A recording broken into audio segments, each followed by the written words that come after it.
শান্তি, শান্তি, এক মহাজাগতিক শান্তি।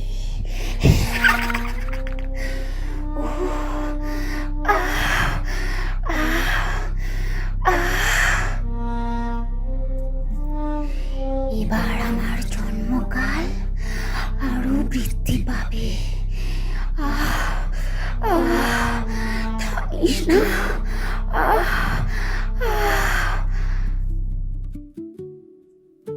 নমস্কার বন্ধুরা।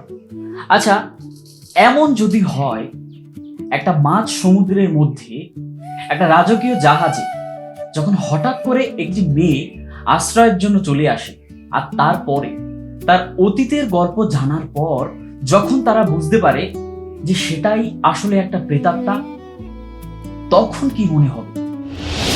আজকে শুরু হচ্ছে আমাদের সেই বিশ্ববিখ্যাত গল্প কামপিশাচিনী।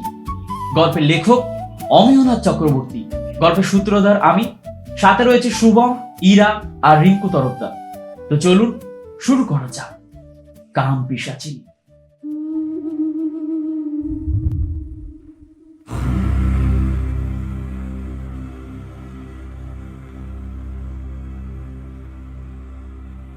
মধু পূর্ণিমার এক গভীর রাতে অতুল সাগরের বুকে জেগে উঠেছিল এই উন্মাদ উৎসব।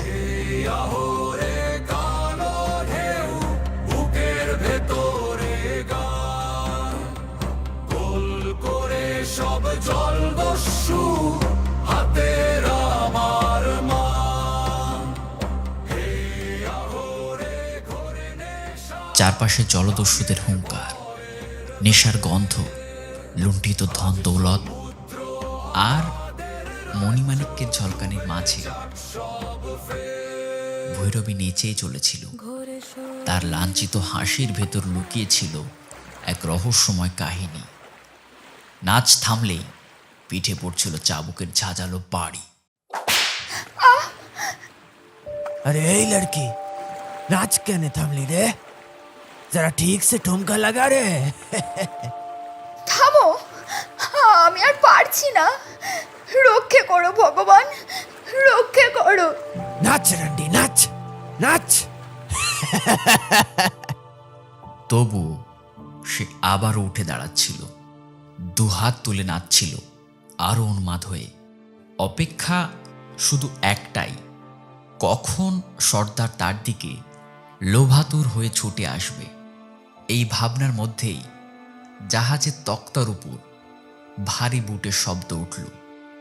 মানে একটাই, ডাকাত সর্দার এখন পুরোপুরি নেশাগ্রস্ত। মুহূর্তে গোটা জাহাজ স্তব্ধ। ঢাকঢোল, খঞ্জনি আর বাধা গানের সুর সব যেন হাওয়ায় মিলিয়ে গেল। সর্দার কোমরে বাঁধা মোটা তলোয়ার বের করে একে একে সবার দিকে তাক করে গর্জে উঠল। খামোশ, একটা বাঙালি লড়কি পেয়েছি আর তোমরা স্বাগতর জায়গায় তাকে নাচ করাচ্ছ। ঘোর অন্যায় করিয়াছ তোমরা, ঘোর অন্যায়। পাশ থেকে ভেসে এলো এক পুরুষালী গলা, ভয় কাপা তবুও চাটুকারিতায় মাখা একজন জলদস্যু। मेहरबान हुजूर, हमें माफ करिएगा, लेकिन সর্দার তৎক্ষণাৎ তলোয়ারের ফলা একটু তুলে কটমটিয়ে তাকাল। कोनो लेकिन वेकिन नहीं है, अब एटार साथे सुहाग रात मनाते हबे। खलीलुल सफीना। পাশ থেকে এবার এগিয়ে এলো এক নারী মূর্তি, চোখে ঠান্ডা ছায়া, মুখে অনুগত হাসি। আপকা হুকুম হুজুর।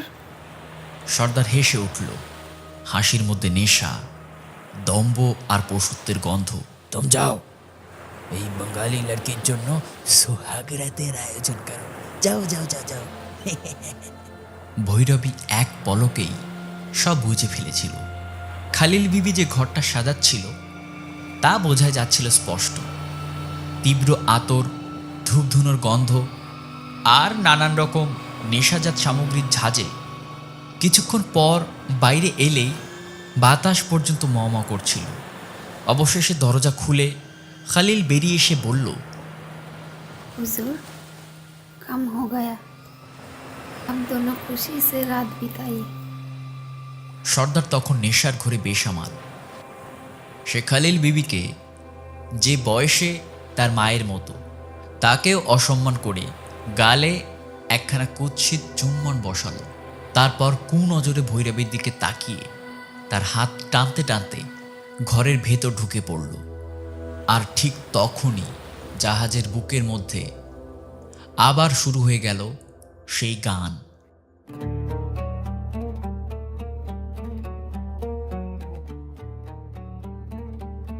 যে গান কিছুক্ষণ আগেও তারা মনের আনন্দে গাইছিল, কিন্তু এবার সেই সুরে আনন্দ নেই। আছে শুধু চাপা ভয়, নীরব হাহাকার, আর সমুদ্রের ঢেউয়ের মতো অশান্ত এক অন্ধকার। দরজায় কড়া নাড়ার শব্দ উঠতেই ভৈরবী ইচ্ছে করে ভয় পাওয়ার অভিনয় করতে লাগলো, কিন্তু তার চোখের গভীরে লুকিয়েছিল এক চাপা প্রতিশোধের আগুন। সর্দারের মনে তখন উন্মত্ত লালসা দাউ দাউ করে জ্বলছে। নেশা আর আফিমের ঘোরে সে আরো বেসামাল। ধীরে ধীরে এগিয়ে এসে ভৈরবীর একেবারে কাছে দাঁড়াল। তার নিঃশ্বাস ভারী, চোখে নোংরা লোভ। ভৈরবী কাঁপা কাঁপা গলায় বলল, না না, এ কি অনর্থ করছেন আপনি? আমার এমন সর্বনাশ আপনি করবেন না। কে আছো? বাঁচাও, দরজা খোলো। আমি চিরকাল চিরকাল আপনার দাসী হয়ে থাকবো। কিন্তু কিন্তু এই পাপ আমার কপালে লিখবেন না সর্দার। কিন্তু সর্দার তখন নিজের হুঁশ হাওয়াস হারিয়েছে। ভৈরবীর কেশ মুঠো করে ধরে সে তার শরীরের গন্ধে মাতাল হয়ে উঠল। আর কিছুক্ষণের মধ্যেই তাকে পুরোপুরিভাবে উন্মুক্ত করে বসিয়ে নেয় তার জঙ্ঘাদারে। আর সোহাগের দানা বাঁধতে থাকে তার চোখে মুখে ও সমস্ত অঙ্গ জুড়ে।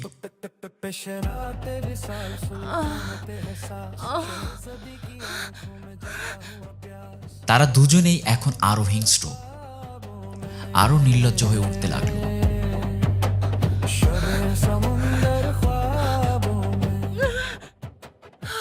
ঠিক তখনই ভৈরবীর ভেতরটা যেন বদলে যেতে শুরু করলো। তার দেহে অদ্ভুত এক শক্তির সঞ্চার হলো। চোখ মুখে আর সেই আগের রক্তিম ছাপ নেই। ঠোঁটের রং নিভে গেল, চোখের টান বদলে গেল, শরীরের মোহ ধীরে ধীরে লোপ পেতে লাগলো, যেন কারো ছায়া গ্রাস করছে তাকে। সর্দার কিছুই খেয়াল করল না। সে নিজের নেশা আর লালসা দাস হয়ে পড়ে রইল।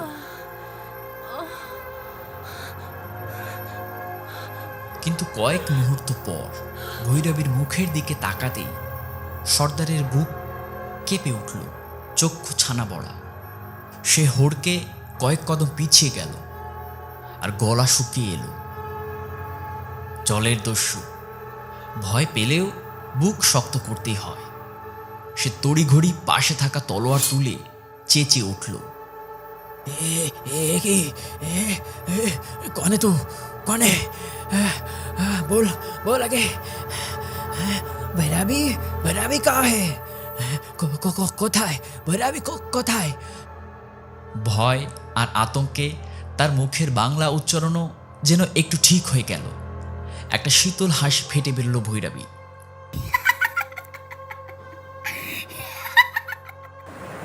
উন্মুক্ত দেহের দাপটে সমুদ্রের হাওয়া যেন জানলা ভেদ করে তাদেরই কক্ষে প্রবেশ করছে।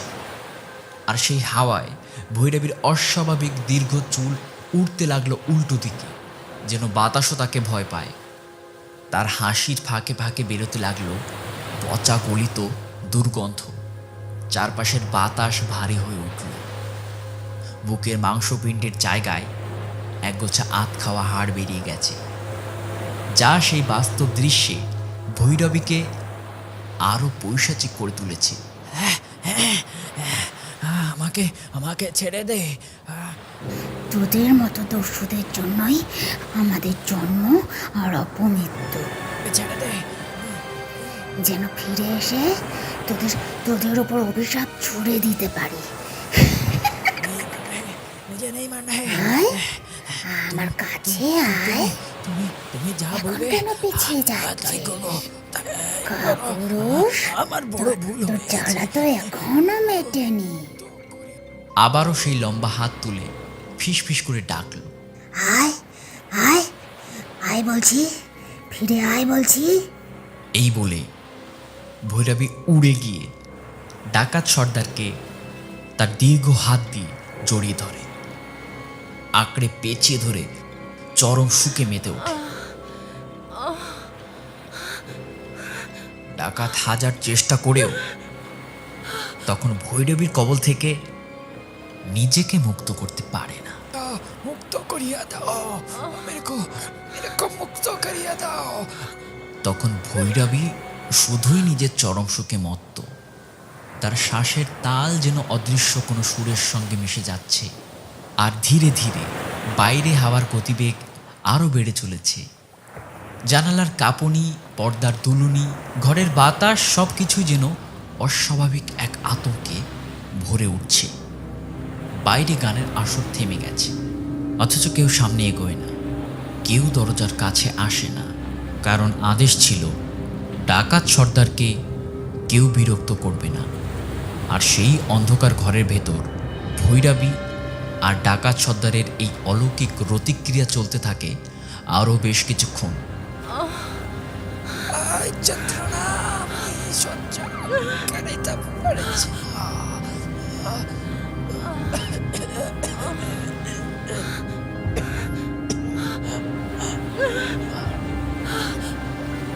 সময় যেন থমকে দাঁড়ায়, আর বাতাসের বুক চিরে শুধু ভেসে আসে এক অদ্ভুত শীতলতা।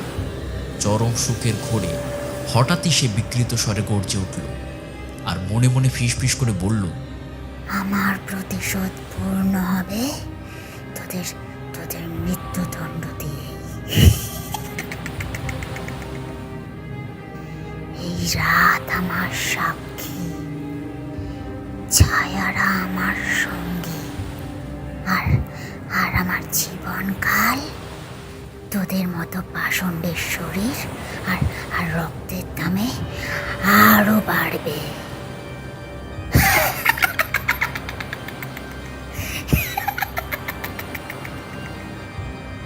তার হাসি যেন ঢেউয়ের মতো আছড়ে পড়ছিল চারিদিকে, আর নিমেষে সর্দারের শরীরটা কেঁপে উঠল। তার চামড়া, রক্ত, মাংস সব যেন হাওয়ায় মিলিয়ে গেল।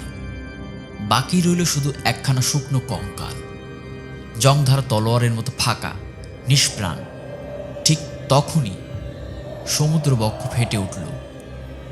ঝড়ের গর্জন, ঢেউয়ের উথাল পাথাল, জাহাজ দুলতে লাগলো মৃত্যুর দোলনায়। মনে হলো এই বুঝি সব শেষ। পরক্ষণেই ঘরের দরজা ভেঙে বেরিয়ে এলো ভৈরবীর ভয়ঙ্কর রূপ, যা দেখে সেখানে থাকা সমস্ত জলদস্যুরাও কল্পনা করতে পারে ওই ঘরের ভেতর এতক্ষণ আসলে কি ঘটছিল। ভৈরবীর ছায়ামূর্তি ক্রমশ বড় হতে লাগলো, আর নেশা ঘরে যারা যা পারল করল। কেউ ঝাঁপ দিল সমুদ্রে, কেউ বা জ্ঞান হারালো, আর কেউ আর্তনাদ ছুড়ে ভৈরবের উত্তপ্ত আগুনে পুড়ে ছাই হয়ে গেল। কিন্তু আজ তাদের বাঁচার আর কোনো পথই ছিল না। জলের মানুষদের আজ জলই গিলে খাবে। কিছুক্ষণের মধ্যেই এক প্রলয় ঢেউ এসে আছড়ে পড়ল। পালতোলা কাঠের জাহাজটা ভেঙে চুরমার। সমুদ্র একে একে গিলে নিল সব জলদস্যুকে। শুধু একজন বেঁচে রইল, খালিল বিবি। ভৈরবী ধীরে ধীরে তার দিকে তাকালো। গলায় ছিল অদ্ভুত শান্তি, যেন প্রতিশোধের পর নিস্তব্ধতা। এই পথ ধরে সোজা অগ্রসর হলে এক এক বিশাল নগরী পাবি। সেখানেই গিয়ে ঘর বাঁধিস। যা যা, আর আর বিলম্ব করিস না মা। খালিল বিবি আতঙ্কে কাঁপছিল, তবু চোখে ছিল কিছুটা দুঃখ, কিছুটা প্রশ্ন। সে জিজ্ঞেস করল, তোমার তোমার আসল পরিচয় কি মেয়ে? ভৈরবী ঠোঁট বাঁকিয়ে তাচ্ছিল্যের হাসি হাসল, চোখে অন্ধকারে দীপ্তি। শুধু এইটুকু জেনে রাখ, আমি এক অসহায় পিতার বেহায়া মেয়ে, আর আর এক হতভাগা প্রেমিকের অপূর্ণ ভালোবাসা।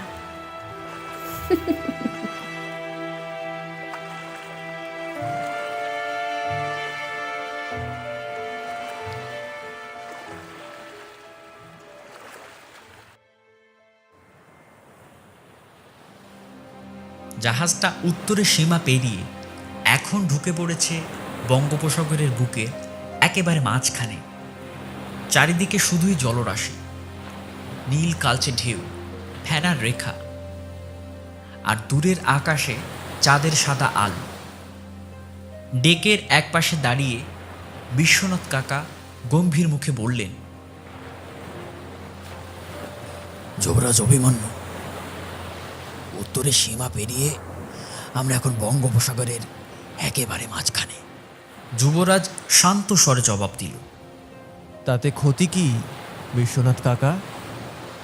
আপনি কেন এত সংকোচ করছেন? আবহাওয়া কি পাল্টাতে পারে নাকি? বিশ্বনাথ কাকার কপালে ভাঁজ পড়ল।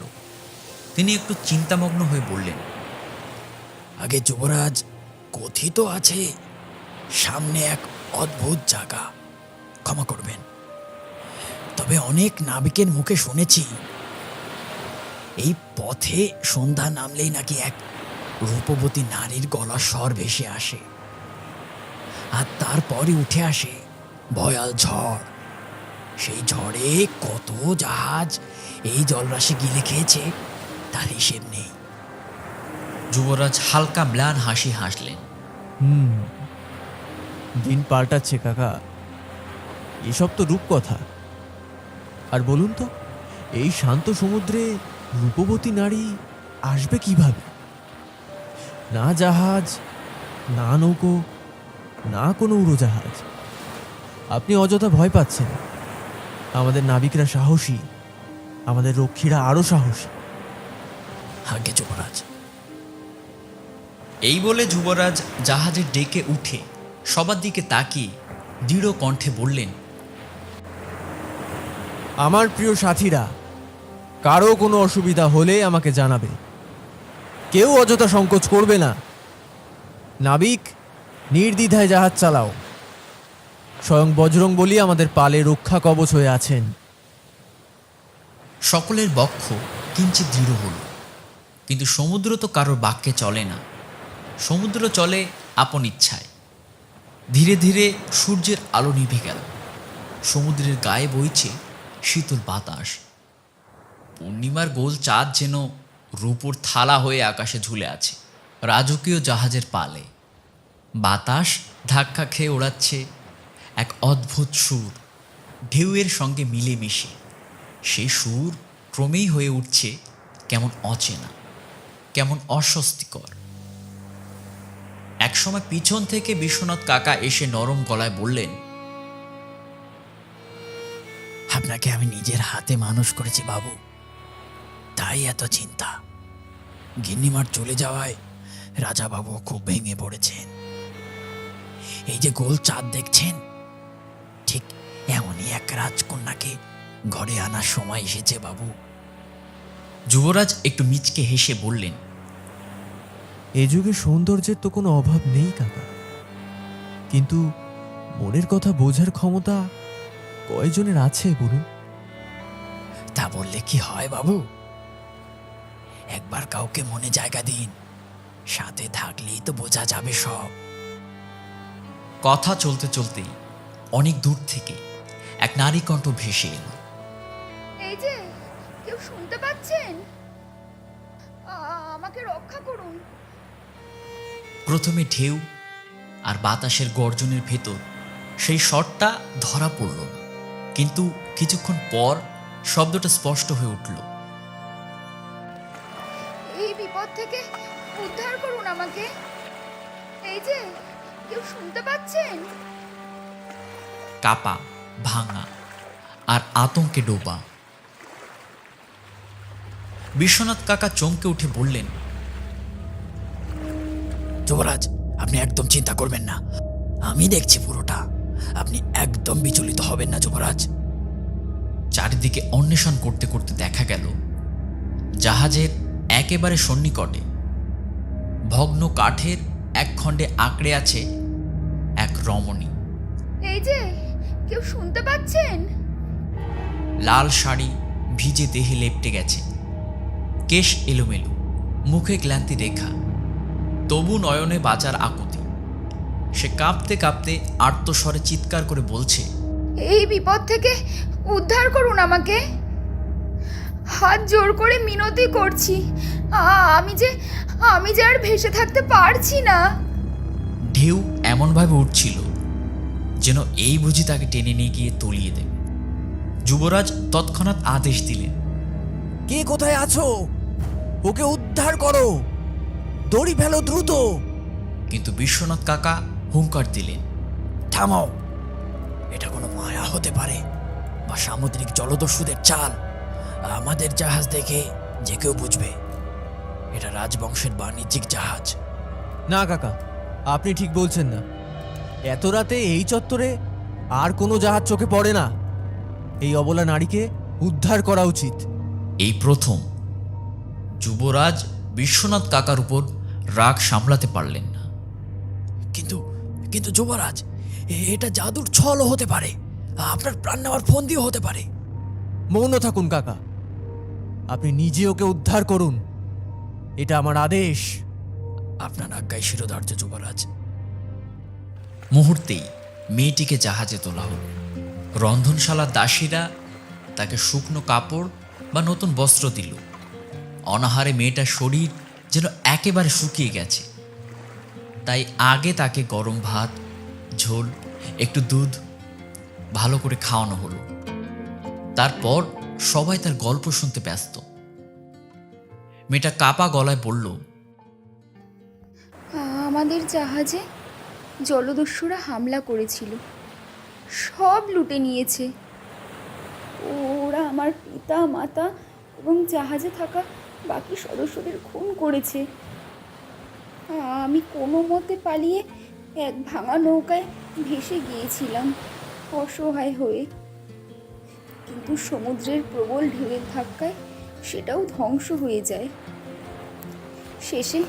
শেষে বেঁচে থাকা ওই কাঠের টুকরো আঁকড়ে ধরে কোনো মতে প্রাণ নিয়ে আপনাদের নিকট এসে প্রাণ ভিক্ষা পেলাম। সেখানে হঠাৎই একটা ভারী নীরবতা নেমে এলো।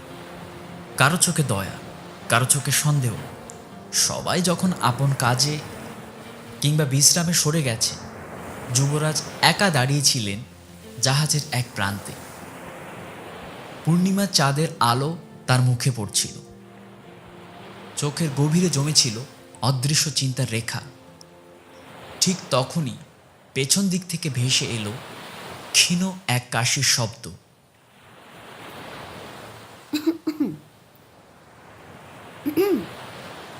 যুবরাজ একটু চমকে ঘুরে দাঁড়ালেন। ও, আপনি আমাকে তো ভয় ধরিয়ে দিলেন। অচেনা মেয়েটা রহস্যময় হাসি হাসল। আমাকে দেখে ভয় পেলেন? আমি কি এতটাই অসুন্দর যুবরাজ? আহা না, তা না, আমি শুধু আপনার উপস্থিতিতে চমকে উঠেছি। আপনি নিঃসন্দেহেই অনেক সুন্দর। মেয়েটা ধীরে ধীরে আরো কাছে এলো। তার চলন, চোখের দৃষ্টি সব যেন একটু ভারী লোভনীয়, একটু বেশি টান ধরানো। হঠাৎই যুবরাজের অন্তরে রাশি রাশি প্রশ্ন জেগে উঠল। আর জাহাজের ভেতর থেকে বিশ্বনাথ কাকা সবকিছু দেখছিলেন। চোখে ছিল সতর্ক প্রহরা, তাক তাকে কিছু বুঝতে না দিয়েই যুবরাজ বললেন, দেখেছেন, এত কথা হলো, কিন্তু আপনার নামটাই তো জানা হলো না। আগে আপনার নাম কি?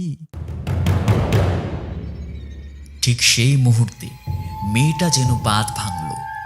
চোখে আগুন, মুখে হিংস্র তৃষ্ণা। সে ঝাঁপিয়ে পড়ে যুবরাজকে জড়িয়ে ধরল, কামড় দিতে উদ্যত। কিন্তু যুবরাজ অভিমন্যু এক পলকে জামার ভাঁজ থেকে গুপ্ত তলোয়ার বের করলেন আর মেয়েটার হাত চেপে ধরে ঠান্ডা গলায় বললেন, এত মলিন চাঁদের আলোয় যখন মানুষের ছায়াই ঠিক মতো থাকে না, তখন সেই জগতের মানুষ হতেই পারে না। এবারে বল তুই কে? ঠিক তখনই বিশ্বনাথ কাকা ছুটে এসে পুরো দড়ি দিয়ে মেয়েটাকে শক্ত করে বেঁধে ফেললেন। আর সঙ্গে সঙ্গে সেখানে এসে দাঁড়ালেন রাজজ্যোতিষীও। যুবরাজ এবার বুঝলেন বিশ্বনাথ কাকা কেন রাজজ্যোতিষীকে সঙ্গে রেখেছিলেন। বাধা অবস্থাতেও মেয়েটার অবয়ব বিকট স্বরে গর্জে উঠল, আমাকে আমাকে ছেড়ে দে, ছেড়ে দে শয়তান। শরীর চাই, আরো শরীর চাই, তাজা রক্ত, গরম রক্ত, তাজা বীর্য, তাতেই আমার জীবন টিকে থাকে। আয় তোরা, আয়, আজ তোদের সব জ্বালা আমি মিটিয়ে দেব। যুবরাজও গর্জে উঠলেন, চোখে বজ্র, কণ্ঠে রাজরক্তের দম্ভ। আমি যুবরাজ অভিমন্যু, একটা সামান্য প্রেতাত্মার কাছে আমার মৃত্যু? বল, তোর আসল পরিচয় কি? তোর শক্তির উৎস এখন জানা। মুক্তি চাইলে পরিচয় গোপন করিস না। বল আগে, বল। মেয়েটা একটু থামল। তার চোখে ভয় নয়, বরং এক অদ্ভুত নীরবতা। জাহাজে সবাই গোল হয়ে দাঁড়িয়ে পড়ল। কিছুক্ষণ চুপ করে থেকে মেয়েটা কথা শুরু করল, না শ্রীকান্ত, না, ছাড়ো আমাকে। আহ নীলিমা, কেন এমন করছো? না, আর একদম নয়। এইভাবে এইভাবে আর লুকোচুরি করে তোমার সাথে দেখা করা আমার একদম ভালো লাগছে না। হয় আমাকে পালিয়ে নিয়ে যাও, আর না হলে নিজের পরিবারের সাথে কথা বলে আমাকে ঘরের বউ করে নাও। যাবো তো, আর একটু অপেক্ষা করো। কাছে এসো, এবার ঠিক কিছু না কিছু করে তোমাকে আমার রানী করে নিয়ে যাব। অনেক ভালোবাসি তোমাকে নীলিমা। নীলিমাও শ্রীকান্তকে নিজের বুকের মাঝে জড়িয়ে ধরে যৌবনের সেরা মুহূর্তকে উপভোগ করে উত্তর দেয়, প্রতিবারই একই কথা বলে আমার মন ভুলিয়ে নিজের ভালোবাসা দেওয়া হয়ে গেলে চলে যাও। কথা দিচ্ছ তো শ্রীকান্ত?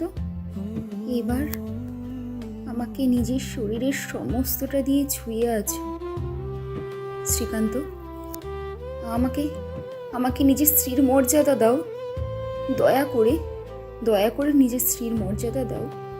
চুপ, একদম চুপ। এই পাগলি, একদম ভাবিস না। খুব শীঘ্রই নীলিমা আমার ঘরের বউ হবে।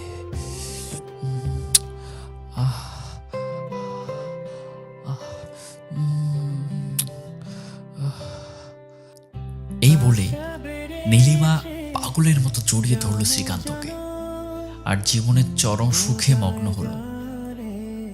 দূর ঘন অরণ্যের মাঝে তাদের এই কাম বাসনা পূর্ণ হতে লাগলো।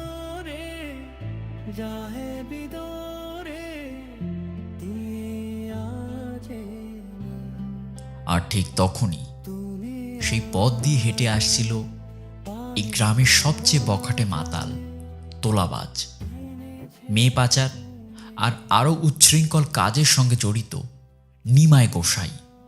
সঙ্গে তার ছেলেদের দল।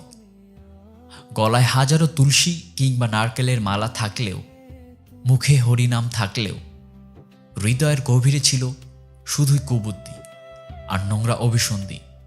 তারা দূর থেকেই শ্রীকান্ত আর নীলিমার মিলনের দৃশ্য দেখে হঠাৎ করে সেখানে থমকে দাঁড়িয়ে যায়। আর ঠিক সেই মুহূর্তে তাদের দলের মধ্যে পাঁচু নামে এক ছেলে বেঁকে ওঠে। গোসাইদা, তুমি বলো তো মাল দুটোকে হাতে নাতে ধরি, জ্বালা মেটানোর বের করাচ্ছি দুটোর, বলো দাদা। হাতের মালাটা আঙুলের চারিদিকে হাওয়ায় এক পা ঘুরিয়ে নিমাই গোসাই পাঁচুর দিকে তীক্ষ্ণ দৃষ্টিতে তাকিয়ে উত্তর দেয়, হরি বল, হরি বল। আরে কি যে বলিস পাচু, খেলতে দে ছেলে দুটোকে, এখনই তো ওদের খেলার বয়স। কথায় আছে না, কাল যত ক্ষয় হয় ততই আয়ু বৃদ্ধি পায়। মানুষ হইয়া জন্মিয়াছ, চালিয়ে যাও যতদিন কাল অবশিষ্ট। শুধু মেয়েটার দিকে নজর রাখ, কাল রাতের দিকে ওকে আমার চাই। হরি বল, হরি বল। তুমি চিন্তা করো না দাদা, কাজটা হয়ে যাবে। এই এই চল সবাই।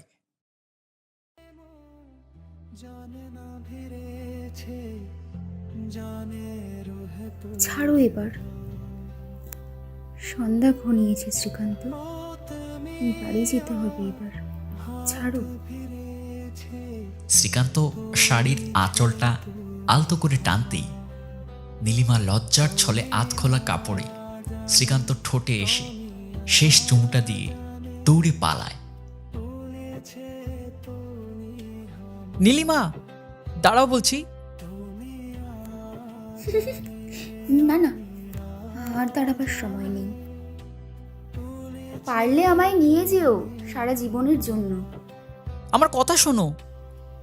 বিদায় শ্রীকান্ত। নীলিমা, যেও না বলছি, দাঁড়াও নীলিমা।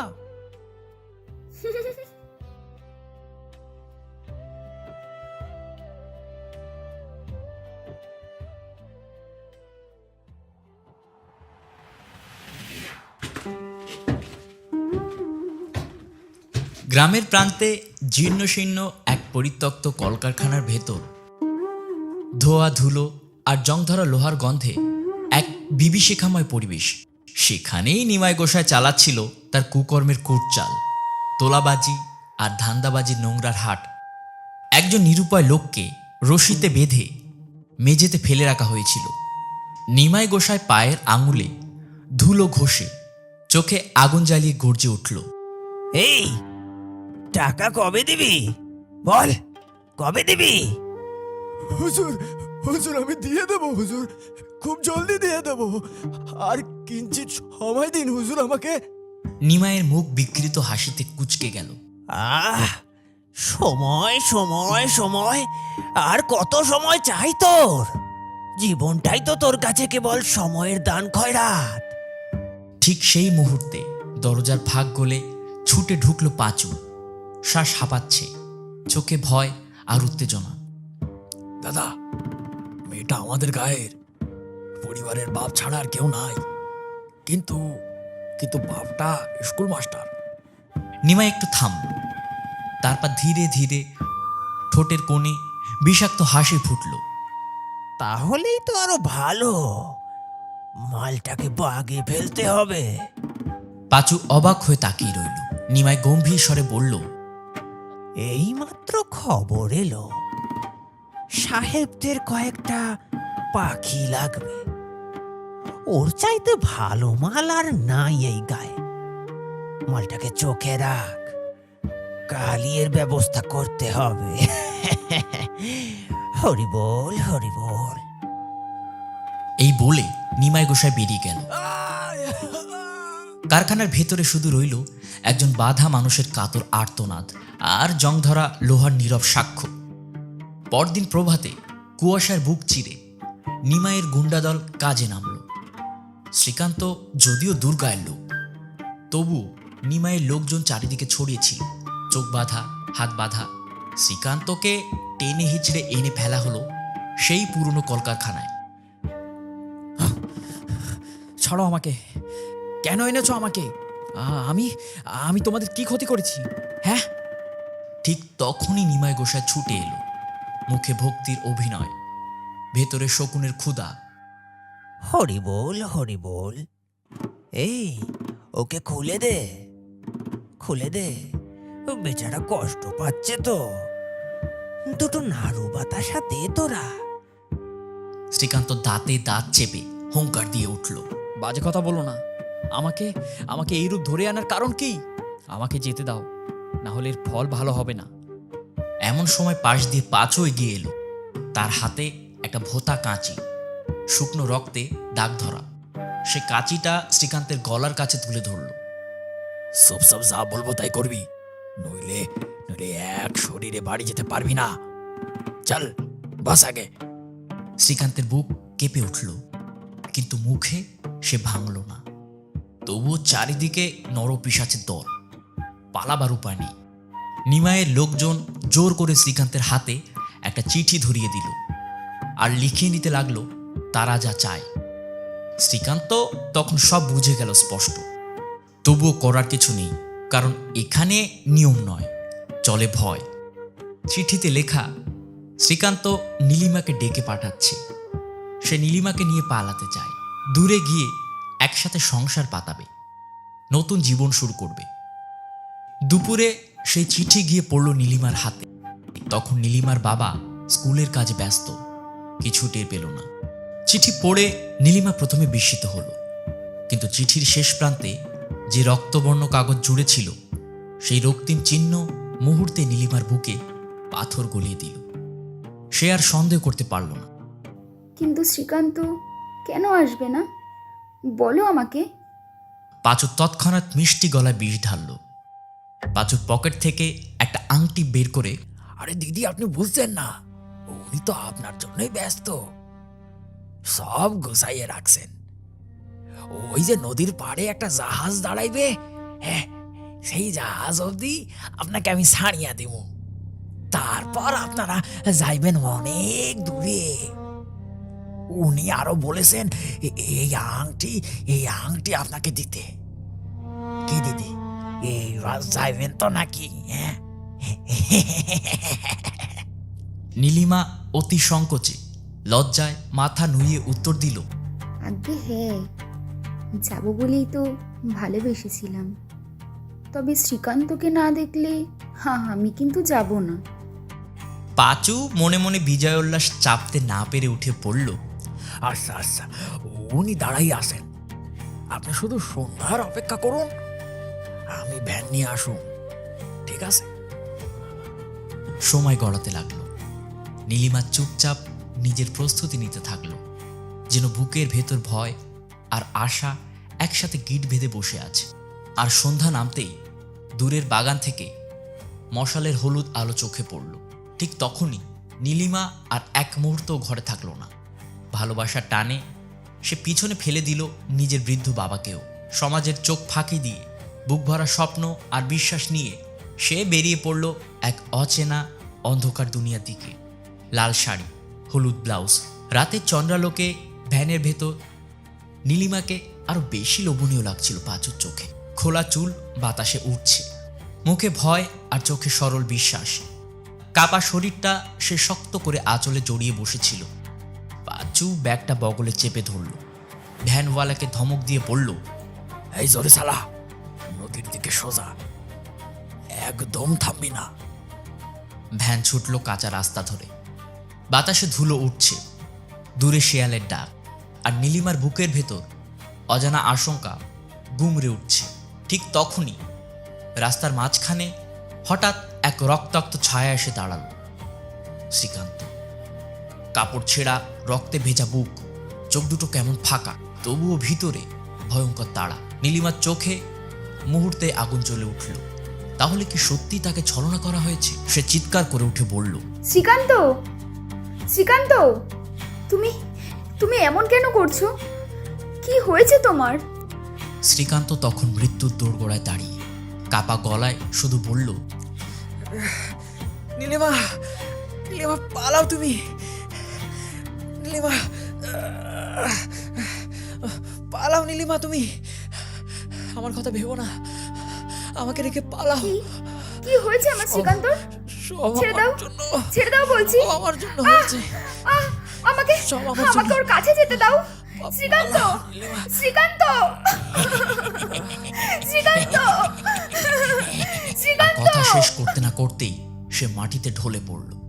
মুহূর্তে তার দেহটা নিস্তেজ হয়ে গেল, যেন প্রাণটা হঠাৎ ছিঁড়ে গেল কোনো অদৃশ্য হাতে। নীলিমা ছুটে যেতে চেয়েছিল, কিন্তু সময় দিল না কেউ। পাঁচুর চোখে তখন আর কোনো দয়া নেই, শুধু শিকার ধরার তাড়া। পরক্ষণে নীলিমাকে টানতে টানতে তারা তুলে দিল সাহেবদের জাহাজে। কোনো আর্থিক কাজে এলো না, কোনো কান্না পৌঁছল না কারো কানে। জল আর অন্ধকার সব মিলিয়ে নীলিমার জীবনটা এক মুহূর্তে বদলে গেল। বাড়িতে পড়ে রইল তার অসহায় বাবা, একলা ভেঙে পড়া মানুষ। আর যাকে সে ভালোবেসেছিল সে তো আর বেঁচেই নেই। কম বয়সী মেয়ের মাথায় তখন এত বুদ্ধি আসে না। দিনের পর দিন নীলিমা হয়ে গেল এক নেকড়ের হাত থেকে আরেক নেকড়ের হাতে ছুড়ে দেওয়া শিকার। চোখের জল আর দুশ্চিন্তা ছাড়া তার কপালে তখন আর কিছু লেখা ছিল না। শেষমেশ আর সহ্য হলো না। ভাঙা বুক, পোড়া মন নিয়ে সে বাধ্য হলো এই সমুদ্রকেই নিজের আসল দুনিয়া করে নিতে। আজও সেই চণ্ডালোকিত রাত, জাহাজও যেন একটু থেমে গেছে। মনে হচ্ছে সমুদ্রের মাঝখানে এক বিশাল প্রাসাদের ভেতরে তারা।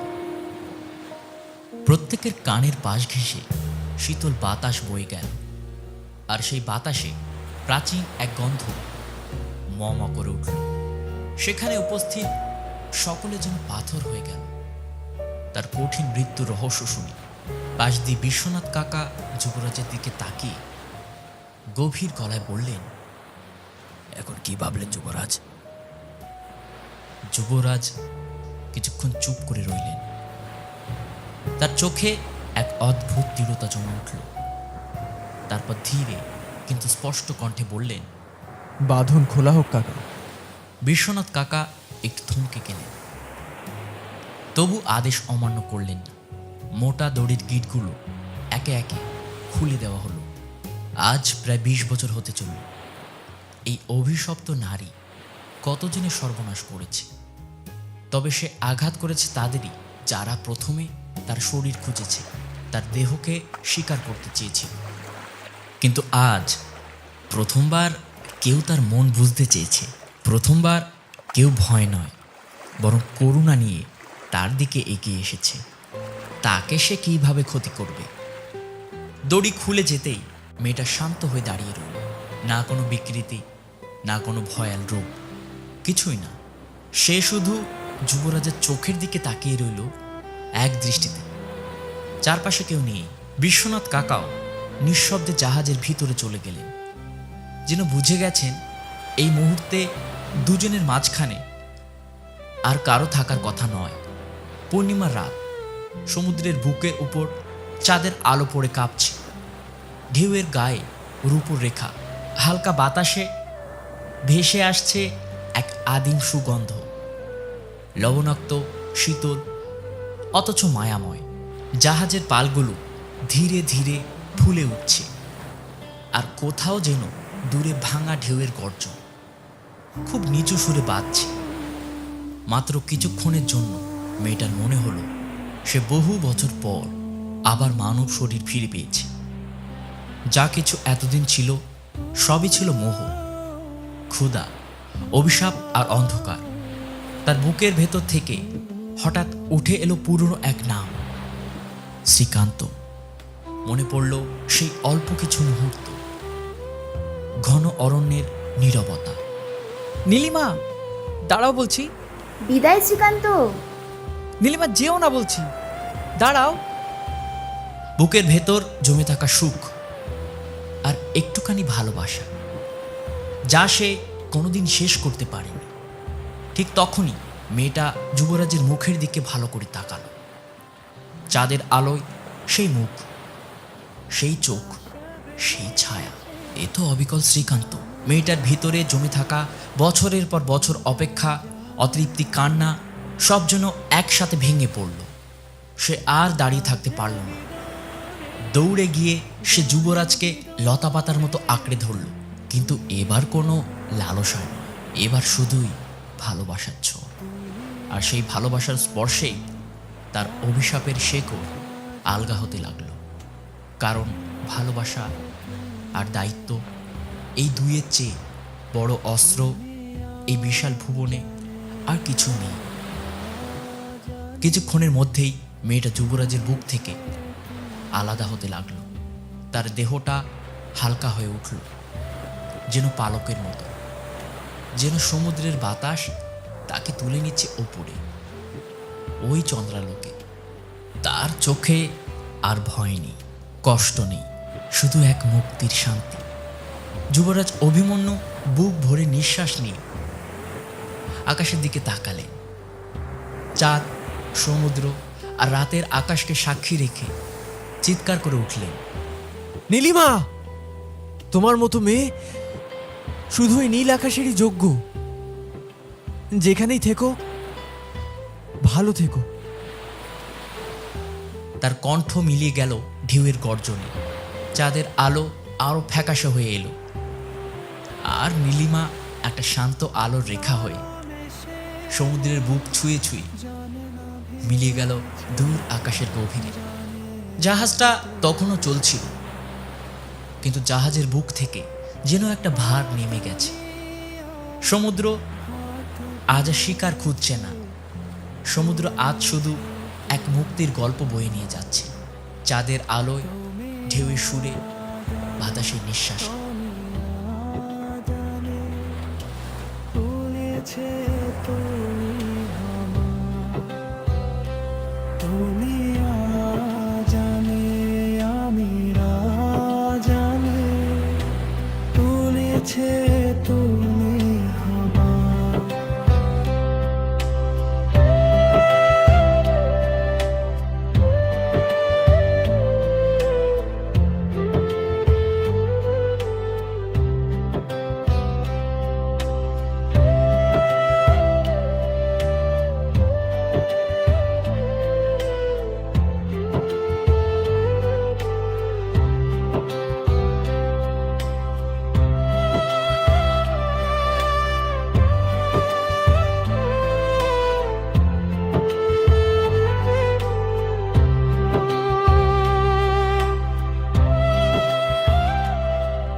হেই বন্ধুরা, তো কেমন লাগলো তোমাদের আজকের গল্প কামপিশাচিনী? কমেন্টে জানাতে ভুলবে না। অবশ্যই একটা লাইক আর অবশ্যই হাইপ দিতে ভুলবেন না। ধন্যবাদ।